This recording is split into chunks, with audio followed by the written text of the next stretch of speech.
Good morning Apex University, my name is Dan and I'll be your coach for today. Today we're going to round up the videos on most frequently asked questions with the big one, how to 1v3. This is probably the most asked about topic in our Discord. Speaking of which, if you want to send me gameplay, find people to play ranked or casual mode with, or just chat with us, then you can find my Discord linked below. Now, pulling a clutch 1v3 when your teammates are down is generally considered the best play a player can make. But it's not easy. Some of us are used to games like Call of Duty where you can quickly kill an unaware enemy team quite easily. In Apex, however, you can't kill people quite that fast. But they do heal really fast. So in order to 1v3, you're going to find yourself moving from cover to cover or disengaging so that you can heal. Because of that, if you haven't done it yet, watch the video on staying alive against multiple enemies and practice the techniques of cover usage, sidelines and exit strategies. This is going to be crucial to 1v3 and in any given fight you should always know your way out. With that said, let me start off by telling you the golden rule of 1v3s, and that is don't 1v3. You can have Shroud or Dizzy's aim, and if you challenge a team out in the open, you will lose. 3 players don't only have 3 times your health, but also 3 times the aim punch, 3 times the abilities, you get slowed down when you get hit, and they have more than 3 times the opportunities to heal. So it takes a lot more than 3 times their aim to win that fight out in the open. And every step to win a 1v3 is based on this knowledge, which makes the first step quite obvious to most of you: isolate your opponents. The rule of thumb in Apex in general is never take a fight where multiple enemies can shoot you at the same time. Now, using cover or high ground, being very far away, having your teammates cover you or other enemies distracting the enemy team can all prevent enemies from shooting at you. But even then, you want to avoid any situation where more than one enemy can see you on their screen at any given time. So if you have cover or high ground and you want to peek out to shoot them, don't strafe out of cover entirely, but pre-aim the corner and walk very slowly around it until you can just see one enemy. You don't have to peek out to all of them. And if you want to push the enemies or they are pushing you, you want to use your surroundings to physically isolate opponents. Catch anyone that's far away from their teammates or physically outside of their teammates' field of view. Those are your target. Remember that if you shoot at 3 enemies, that just means you'll all end up healing at the same time, and they'll heal 600 shield health just as fast as you heal 200. So spreading damage onto multiple enemies at random is not in your favor. Targeting isolated opponents so that you can knock them quickly is.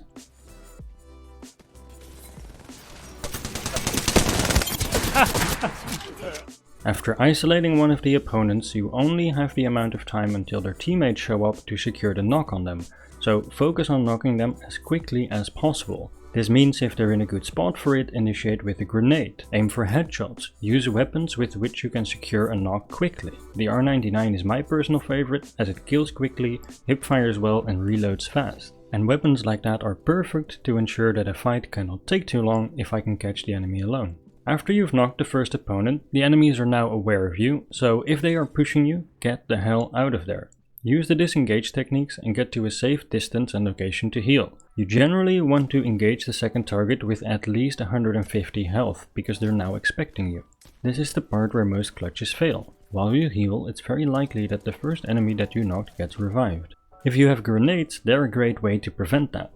Otherwise, if you have a sideline on the revived enemy, he should be healing and therefore an easy target, which only takes 1 to 3 bullets to knock down again. But if he has cover, don't let him bait you into a 1v2, that is not in your favor. Never go in if you don't have a way out. While that first enemy is healing, you have a temporary 1v2 instead of a 1v3. You want to isolate the next enemy while the first opponent is healing. Now, after knocking a second enemy, the hardest part is behind you. A revive is still in your favor and you only have 1 more enemy to beat. So don't forget to try and have at least 150 health before you re-engage, because staying alive is the backbone of a clutch play.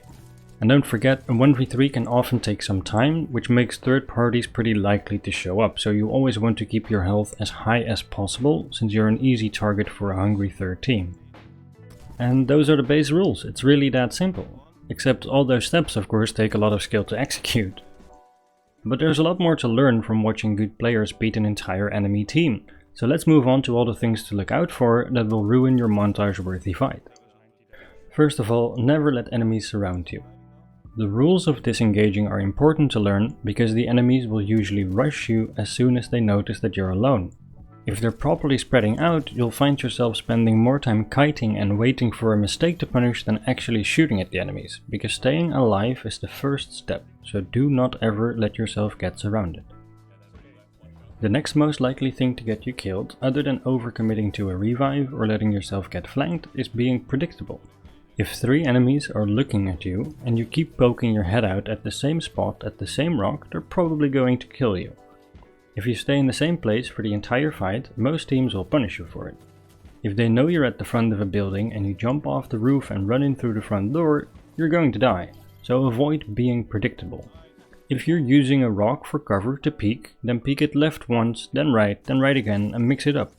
The unpredictability makes most bad players scared to push you and unable to tell if you're just waiting to peek again or quickly using a shield cell. So this is very helpful to be able to heal quickly. Moving from cover to cover when the enemy is reloading or healing is also incredibly helpful. You can often catch the opponents in a very bad position if they don't realize that you've moved to another side. And if you're on the high ground, literally just crouch and move to your left or your right a little bit before you stand up to shoot again. It's so simple and yet incredibly hard to hit if you're just peeking out like a whack-a-mole. And lastly, if you're being chased by multiple opponents, which is going to happen a lot, being unpredictable and catching the enemies mid-chase will often save your life. You can stop at a door and suddenly open it for cover, or you can climb over an object when they don't have line of sight on you, and that will often be what saves you by allowing you to get the next quick knock that you need. So always avoid being easy to predict. Another common mistake that ends in many failed clutches is very simple, but avoid any fights where any of the enemies have high ground over you. It sounds simple, but the sidelines that a decent high ground can cover make the steps that are required for a 1v3 extremely difficult. If there are enemies on a high ground, you want to be above or on equal ground with them, and otherwise just avoid fighting in that area, it's not worth it. Lastly is don't initiate aggressively with your grenades or abilities. If you're going to win a 1v3, you can do so by overwhelming the enemies, but you have to use your resources correctly. Your grenades are to ensure a quick knock, isolate an enemy or punish a revive or a heal, and your ability is for isolating an enemy, getting a fast knock or getting out alive to heal. Those are your goals. If you rush in with your Void Walk and throw your Arc Stars in their general direction, you better hope they don't move out of the way because you're now full committed. Alright, so now that we've covered the theory, let's look at an actual game where all of the odds were stacked against us. It started pretty chill, we landed at airbase with only one enemy team behind us. One of my teammates went down in the first fight because he landed with an enemy on a package with an L-star and he didn't get it, but we clean up the fight and revive him, so far this is fine. As we make our way out of airbase, another team heard us and is coming to fight us as well, but we all found longbows after the first fight, so we just take high ground and laugh like a bunch of meta slaves. This is still fine. After those first 2 fights we have some pretty decent gear now, and this is why early to mid game fights can be essential, and we make our way to the next zone where we spot the next enemy team. Yeah. Yep, crossing. 2 guys. 2 fat guys, even. Yeah. How's that not a headshot game? I'm standing still. 3, there's nothing on the left. Now after getting a knock on the Octane, we feel like we have a decent advantage and we start pushing forward. Now I'm moving out in the open, but I know that these enemies have blue shields and not the best aim, so I'm confident that I can cover my approach just by shooting with the longbow. So far still fine. Sadly, I didn't notice the other team shooting them from my left here, but luckily my teammates have my back, so it worked out. This was however me getting punished for taking a bad approach. I'm also making that same mistake by not using cover properly when I'm keeping an eye on the other team. I know they weren't hitting their shots, so I stand out in the open without much fear, but I really shouldn't. Now Jay is still healing up while Willa decides to push, and I'm at above 150 health, so I decide I can try to back him up safely as long as I have a way out. Sadly, he instantly gets lasered and goes down, after which I potato my aim as well, so I can't even punish this team for stacking up on one corner together. Because of that, I'm forced to back off and heal. Now while I heal up, the enemies push towards the next zone together and as such are going to push my teammate Jay. I tried to cover him with my longbow since I'm too far away to help otherwise, but I miss too many easy shots and Jay gets overwhelmed and goes down. I do break both of the enemy's armor afterwards, but they have armors to swap right there and I'm not at a high enough health, so I can't push this. This is no longer fine. Remember what I said about fast killing weapons? I'm not hitting my longbow headshots today, so I swap it out as soon as my teammates die for an R301.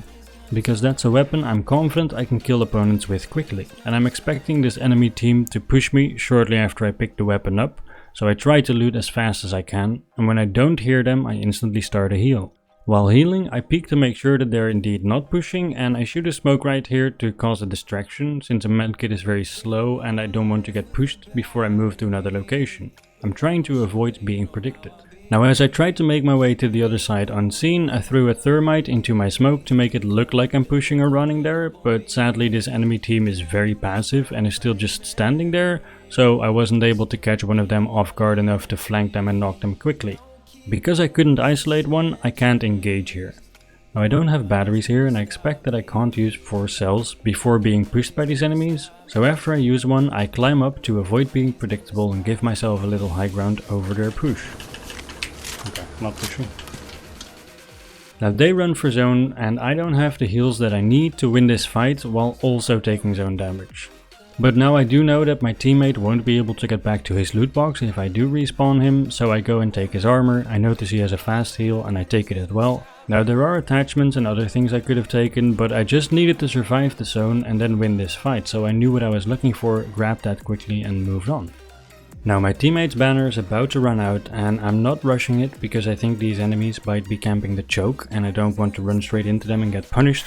Sadly, because of that it runs out, but I couldn't engage here without 150 health and I don't want to fight these enemies out in the open. I also know I have one more medkit, so I don't want to rush straight out of zone and get punished. I want to heal here for a little bit longer and make sure I exit the zone with at least 150 health. The area that I'm about to follow these enemies into is also very open, an area where I would rather not fight them because there's very little cover to work with. Sadly, as I make my way out, I get spotted and so I know I'm going to get pushed here. I try to deal some quick damage to the caustic to get him to back off or heal, but I'm about to run out of cover with the Pathfinder pushing me and I really don't want to get surrounded, so all I have is my abilities, grenades and combat movement to keep me alive here and prevent them from flanking me. I try to use my arc stars to isolate the opponents and then instantly my smoke as well. And when I peek the enemy, I slide all the way down to make sure I can peek one at a time using the smoke.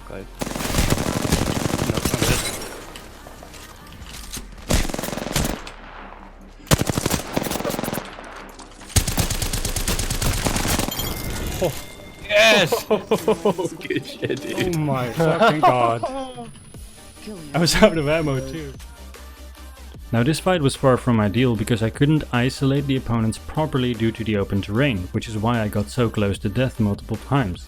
Luckily there were only 2 opponents and not 3, but I better respawn my teammate before a full team of 3 shows up.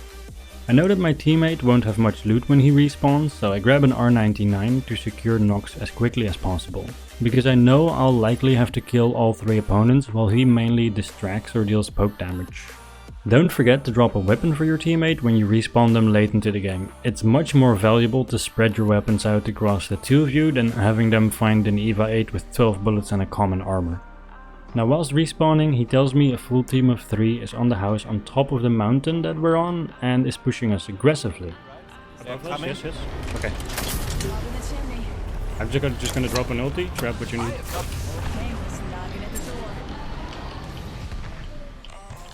Just don't worry about them. It's all good. Okay, good. They're just throwing arc stars. We can go downhill. Yeah. You've still got 20 seconds to get around. We decide we don't want to fight this from the low ground whilst already being at a 2v3 disadvantage with worst gear, and we really can't just rush straight in here. We need a good engage. So we go through the zone to the other side of the mountain. Now they know where we went, but at least we have time to set up for a good fight. What we don't know, however, is that their Pathfinder is sneakily following us through the zone to surround us with his teammates, exactly what we want to avoid. Now I see an enemy taking the high ground and I hear her charging up a select fire Havoc and we're ready for the fight. We're intending to use a zipline here, but my teammate gets lasered by the incredible flank from the Pathfinder and now it's instantly a 1v3. Clutch or lose. Yikes. Okay, he's right here.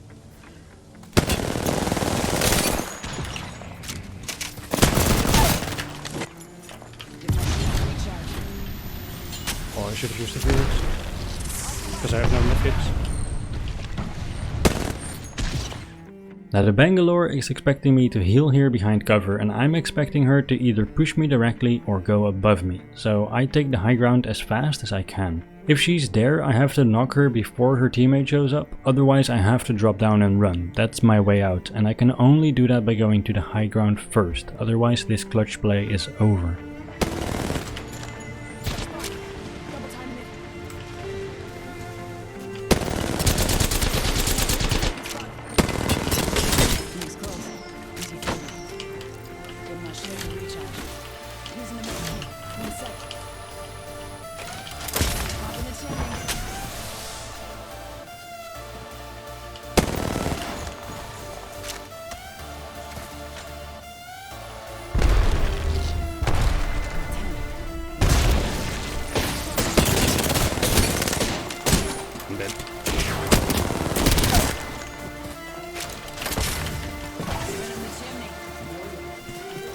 Oh, yikes.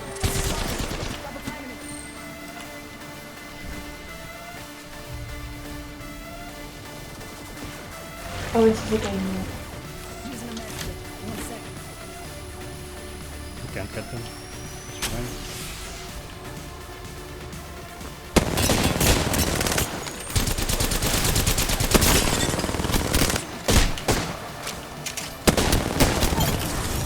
Nice. Are you kidding me? Big shit. What a game! Fucking hell, man. Holy shit. Oh. Jesus, dude. Okay, this is something for your next video, I guess. Yeah. No, they're mad. They're We mad were as so fucking quiet too. We were all just like silent mode. Yeah, I was like, I'm not saying anything now. This Yeah, could be like exactly. clutch of the century right here.